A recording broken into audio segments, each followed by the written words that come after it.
பிரதமர் அவர்கள் எப்படி எல்லா பெண்கள் கிட்டையும் மன்னிப்பு கேட்டிருக்காரோ, இந்த முறையும் நான் நம்ம நாட்டில் வாழ்ந்துட்டு இருக்க ஒவ்வொரு பெண் கிட்ட, ஒரு பெண்ணாக, ஒரு தாயாக, எல்லா சகோதரிகள் கிட்ட, எல்லா என்னுடைய குழந்தை மாதிரி இருந்த பெண்கள் கிட்ட இந்த துரோகத்துக்காக கைகுப்பி அவங்க கிட்ட நான் மன்னிப்பு கேட்டுக்கிறேன். ஆனா இதோட நாங்க விட்டுட மாட்டோம்.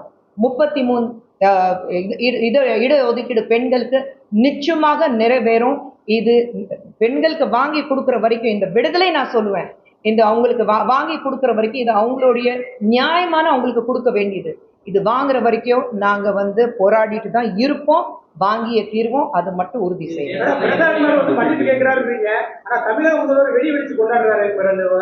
அதுதான் அவர் வெடி வச்சு கொண்டாடுவாரு. அதான் சொல்றேன், நெஞ்சில குத்திருக்காரு. அவங்க வீட்டுல இருக்கிறவங்களுக்கு ஒரு நியாயம், மற்ற பெண்களுக்கு வேற நியாயமா? அப்போ எதுக்கு அவங்க தங்கச்சி மட்டும் ஏன் பார்லிமெண்ட்ல இருக்கணும்?